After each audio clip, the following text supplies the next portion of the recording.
السلام عليكم. هذه الفكرة هذه جاتنا بعد ما شفنا بأن بزاف ديال المدن من بينها المدن في المغرب في فترة ديال الصيف كتنشط لي كورنيش ديالها، كدير أنشطة ثقافية فنية ولماذا رياضية. هذا العام هذا درنا واحد التجربة.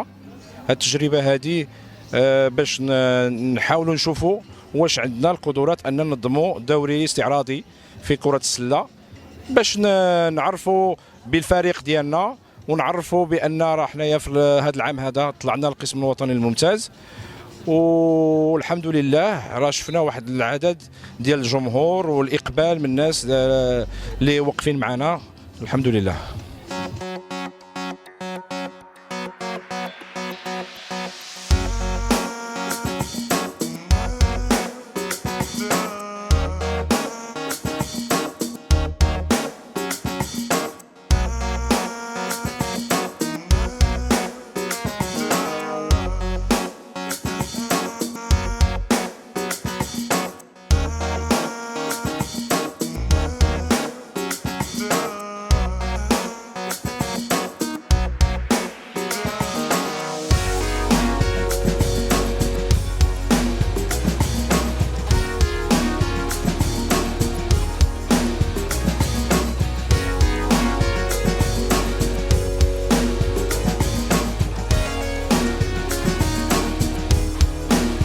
كنوه باش انه خص تكون هذه المبادرات اكثر في المغرب، حيت انه كتجمع الشباب باش انه كره السله تزيد تطور والقاعده تزيد تكبر في المغرب.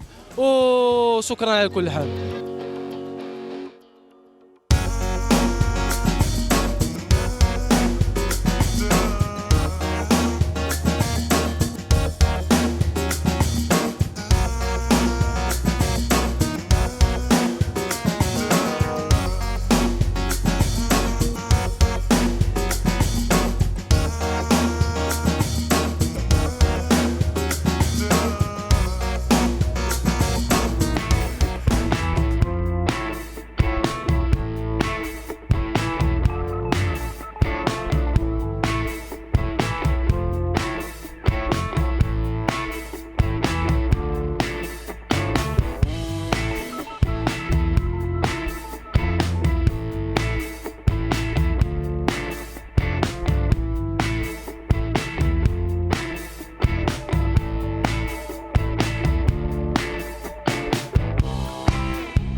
كانت مزيانه، لا من ناحيه ديال التنظيم ولا من ناحيه التفاهم، كان كلشي مزيان وانا تحت لي الفرصه باش نجي مع واخا ما تاهلتش يعني الفينال.